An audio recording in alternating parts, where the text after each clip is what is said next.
Hey, come on in, grab yourself a bowl of ice cream. Sunday. Sunday's the day you make ice cream.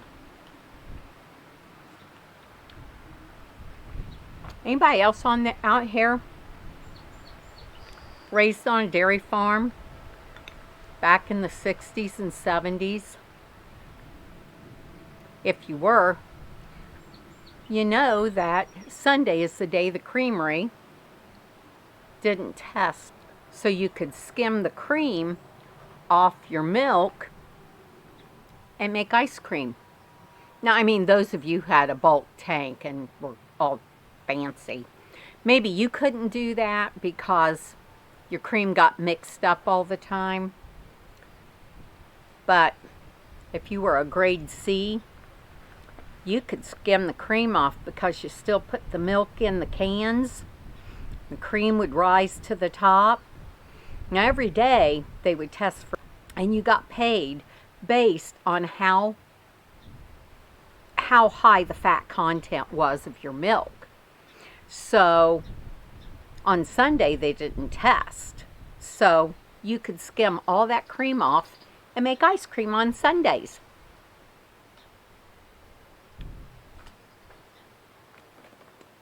Even though it's quite a few years later, I still think I'm supposed to make ice cream on Sundays.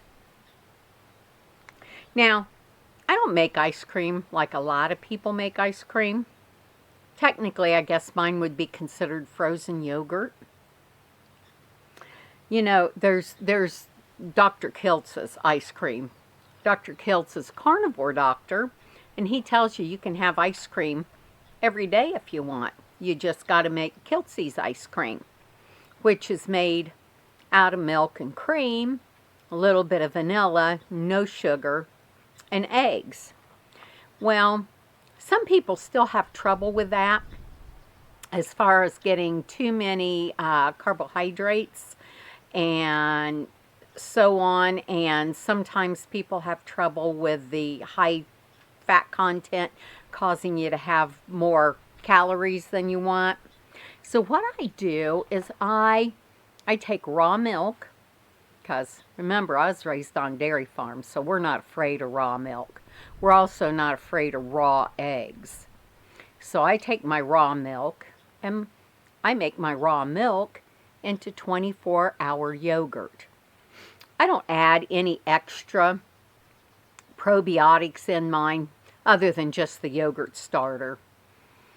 So I culture my yogurt for 24 hours. If you culture your yogurt for 24 hours, you have almost no carbohydrates in your yogurt at all. So then I do it a couple different ways. I take my yogurt and I either make my frozen yogurt out of all yogurt plus eggs plus vanilla, or I make half yogurt, half cream, and eggs, and a little vanilla. So either way, it's good. Today I added a little cream. I felt like I needed the cream today, just to make me feel better.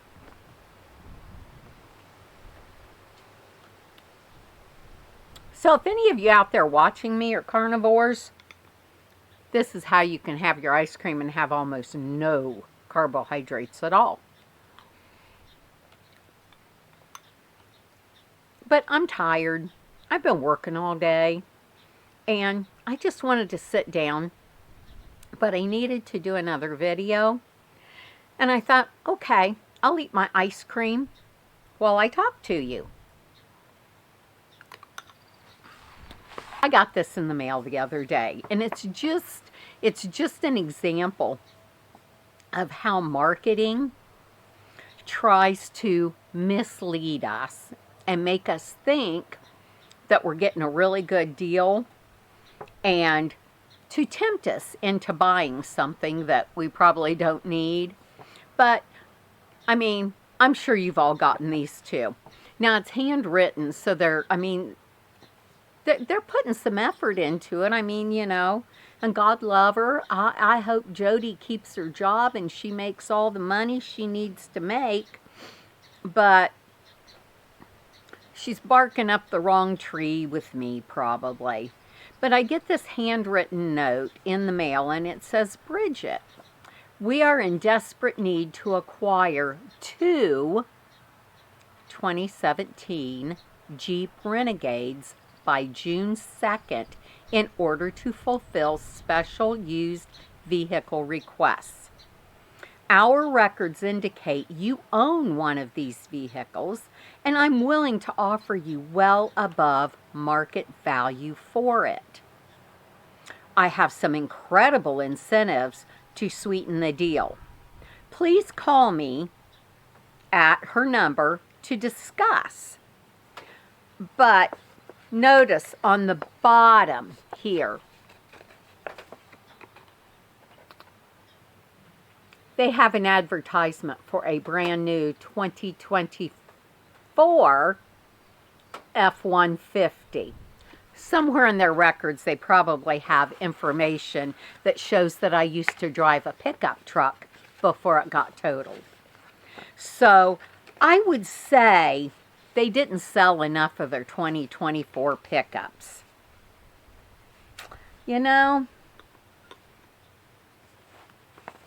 I'd love to have another truck. I miss my truck desperately. I don't think I'll be calling because I don't think they really need my Jeep. I think that's a way to get me to buy a new truck.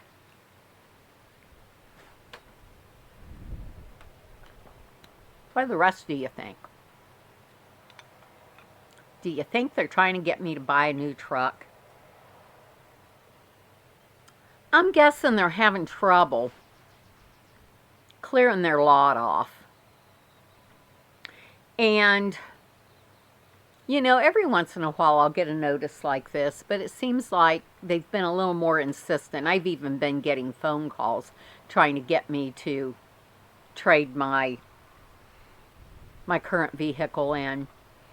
Now, I noticed something too. This weekend I went to a small town not too far from where I live, and I went to their yard sales. Now, I'm not typically a big yard sale person because I just don't buy anything. I mean, I know some of you probably get great deals all the time at yard sales. I know you go to a lot of Goodwill stores and all that, and that's all well and good. And I encourage people to buy used if they can get good quality and so on like that, because I think, we've become too much of a throwaway society today. But I find I do better if I don't go those places, because you can almost always find something good to buy. And so I just don't go, because then I'm not tempted. But I've been looking, I've got this little area back here that's kind of it's been neglected since before I moved in, and it had kind of grown up and gotten a little weedy, and it's just got some issues back here. So this year I decided I would work on this area, because I can't afford to come in and just do everything all at once. I do everything a little bit at a time. So this year I thought I would work on this area a little bit. And it's kind of a special case, because my septic line goes through this area. It's not huge, but it's big enough to do kind of a cute little place to sit. I keep telling my girls it's my courtyard. It's very small, but it's just kind of a little hidey hole place that I feel like I can just kind of come back here and sit and just have some peace and quiet. But because my septic line goes through here, I have to be careful about planting things. But I love flowers. I love everything around me just to be full of flowers. So I wanted my flowers back here. And I'm going to bring my hammock back here and set it up. Not that I ever have time to lay in it, but the thought that I might someday have time to lay in a hammock, it's just very appealing to me. So I'm going to bring that back here, but I also wanted like a chair and a table. Well, my daughter told me, she goes, you need to come to the sidewalk sales because I'm sure you'll find some outdoor furniture. And I said, well, you know, I really don't want to spend a lot of money. And she goes, Mom, I got some last year. I paid $10 a piece for the chairs. And she said, they always have somebody selling outdoor furniture. So I thought, okay, I'll go down. It's like the whole town. The whole town usually is out. Everybody's out in front of their house having their yard sales. So I thought, okay, I'll go ahead. I'll go down and I'll see if I can find something. And it was so different this year than it normally is. I did wind up buying something, and I'll show that to you in another video because I found this really cute little bench that it needs to be refurbished a little bit, so I'll do a video on that. But I didn't find outdoor furniture, and I mean, no chairs, nothing that I could use back here. And I thought, this is really kind of a sign of the times. You know, there wasn't a lot for sale this year compared to other years. Usually you can find all kinds of furniture, indoor and outdoor both. You can find all kinds of tools, all kind of lawn and garden stuff. And this year, I saw very little of that. It was mostly clothes. It was just different. And I thought, you know what? People are not replacing their stuff as much as they normally do. And people are holding on to what they have. Have you noticed that in your area? I'd be curious to know. My ice cream is melting, people.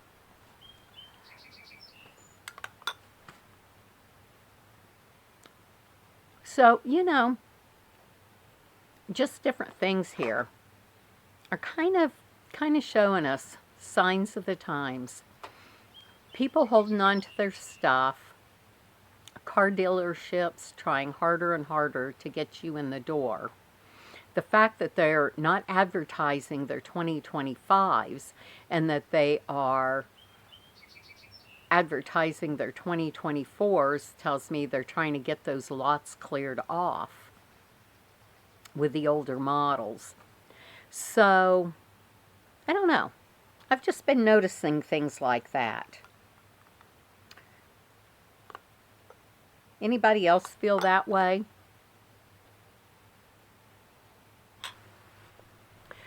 You know, something else that happened this week that I kind of wanted to say a little something about. The other day, a video popped up on my feed, and I didn't get a chance to watch the whole video, but I did get to watch the first little bit of it. And it was a young woman, and I wish I could remember the name of her channel, but I can't. But she was talking about how she hears a lot of people talking about being at poverty level and how hard it is. And she went into the story about how when her and her husband first started out as college students, they rented a house or apartment or something off of her grandfather for $100 a month, and how they still had trouble making ends meet, and they didn't know how they were going to make it. And she was talking about how when you live at poverty level, you wake up every morning wondering how you're going to make it.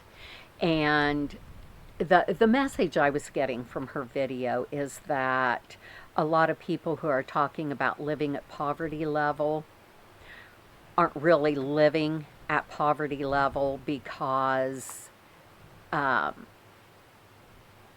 they're not struggling the way she was struggling. And I get what she was saying.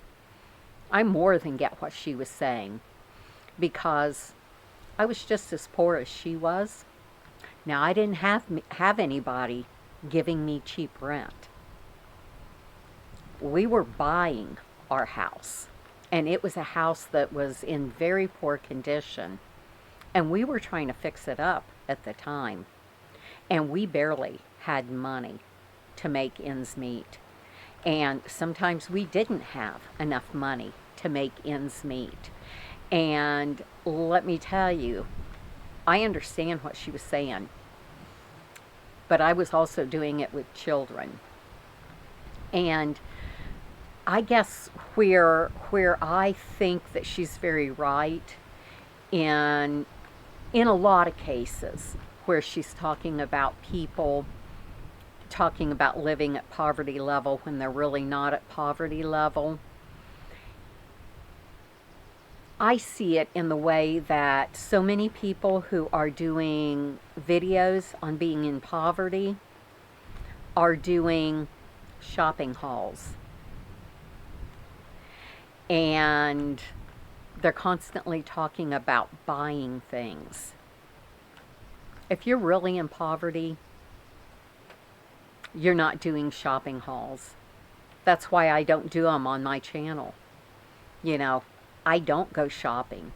I do live on very little money. Now, I feel like I live a very comfortable life, and a very happy life, and a very simple life. But I don't go out and do shopping hauls because I can't afford shopping hauls.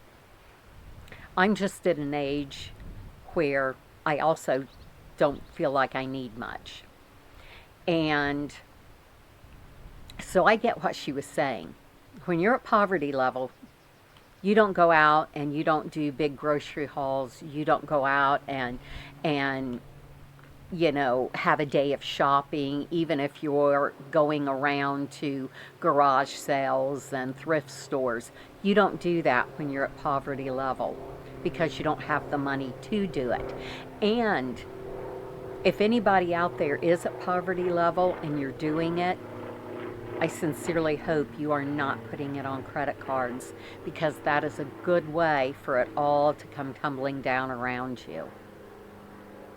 So I get what she's saying, and I hope she realizes that there are some of us out there that really, really do live on an extremely low income, and we don't do that.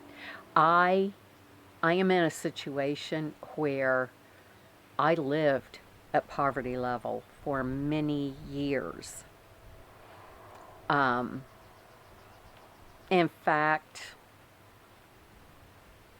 when I was married, we didn't make over $40,000 a year until our children were grown.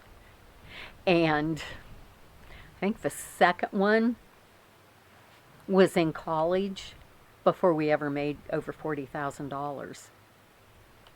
And I remember one day she came home from college and she was talking about she had taken an economics class, and she said that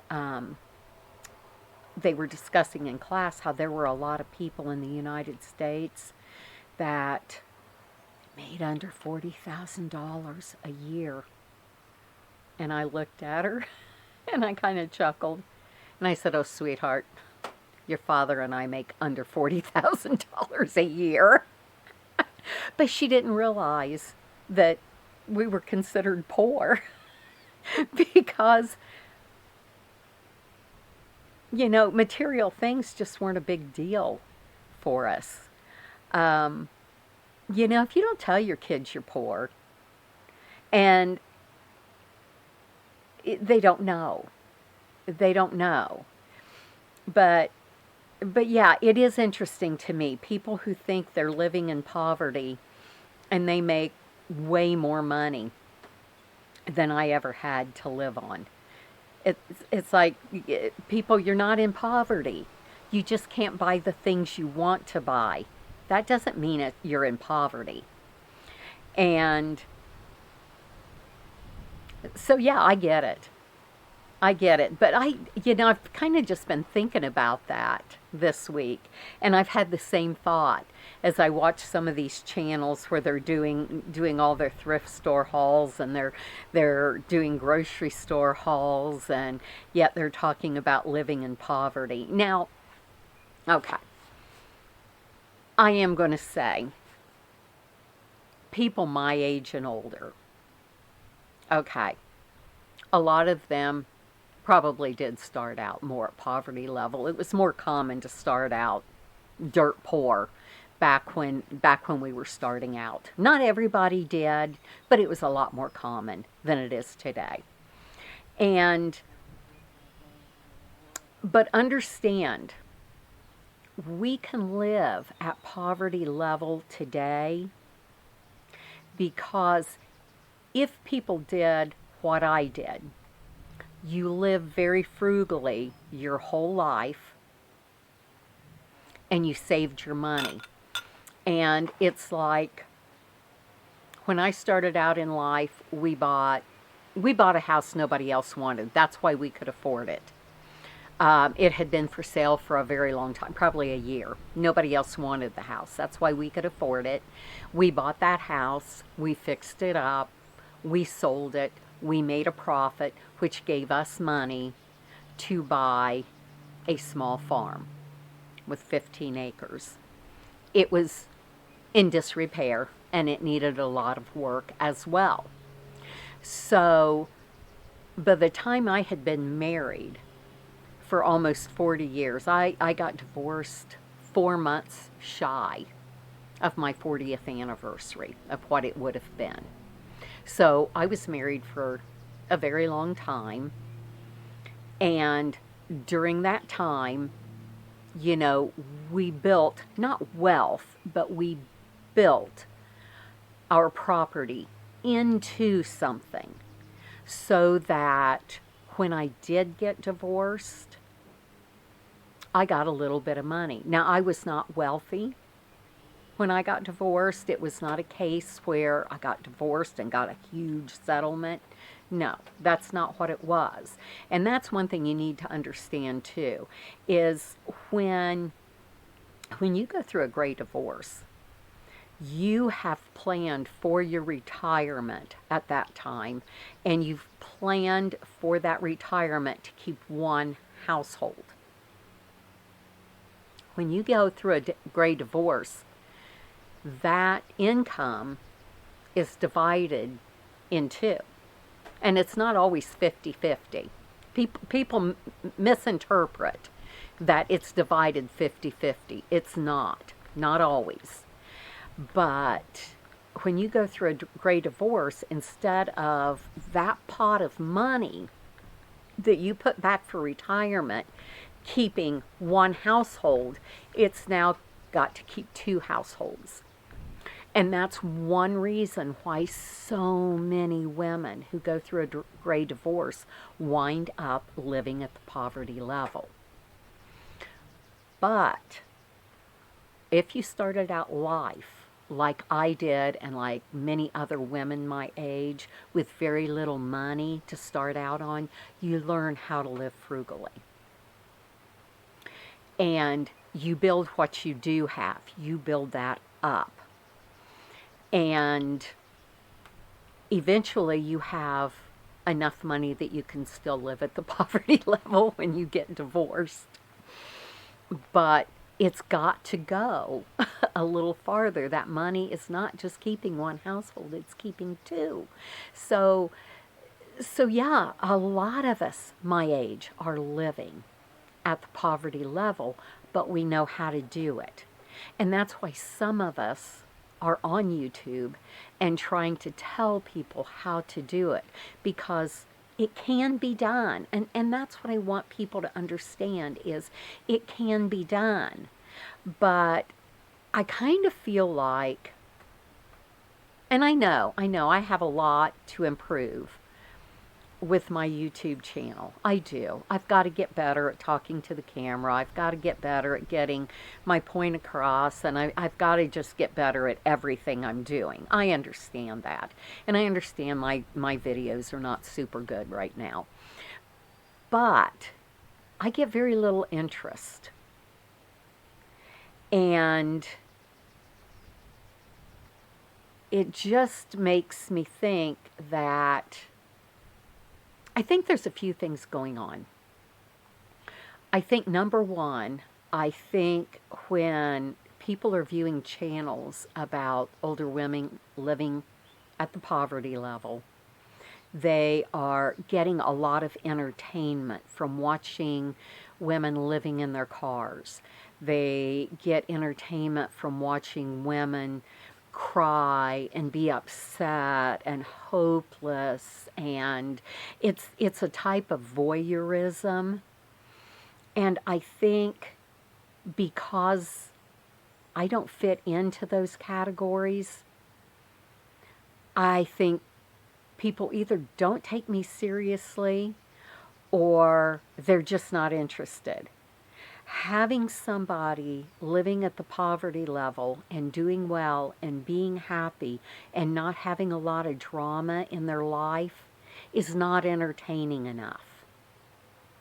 And I think another thing going on is I think people just don't want to believe you can do well. People are sure that if you're doing well at the poverty level, that you must be getting on YouTube and lying. I assure you I'm not. Um, and I think in some ways people don't want to see you do well. I think people are entertained by drama and sadness and sob stories, and mine's not that way. I also think people don't want you to tell them they can do better. I think people want somebody to feel sorry for them, and I think they want somebody that will complain about their situation. And I'm not like that. So, I don't know. Just some thoughts on that. Um, I'm still looking for people who are kind of down to earth and people who are more like me. And I don't seem to be finding my audience. And I think there's probably a lot of things at play there. But I mean, the reason why I do videos on how to make what you have work for free, how to use what you have, is because I want people to know you can be at the poverty level and still be happy. You don't have to live a miserable existence just because you don't have money. And a lot of it is perspective. So, I don't know. What do you think? Is there anybody out there that's more like me? Because I'll probably never be a person who gets on YouTube and cries and complains about life. I mean, I may show you things that blow up in my face that don't work out, but that's just life. It's just life. None of us go through life unscathed. None of us do. And trust me, I know what it's like to live on poverty. I know what it's like to not have much to eat besides frozen squash. And I had that because I raised a garden and I froze my squash. I froze everything. Froze, canned, dehydrated. I did everything I could to be able to feed my family through the winter. I know what it's like. And I really hope that this young lady that feels that everybody is lying about living in poverty, I didn't get to watch her whole video. So I don't really know. I can't say I know for sure what her perspective is. But I do know that so many people today just assume that if you're living at the poverty level, your life is miserable. And it doesn't have to be. It really doesn't. So, oh well, I got to get up and get back to work. So it was nice chatting with you today. You have a great day. We'll talk again soon.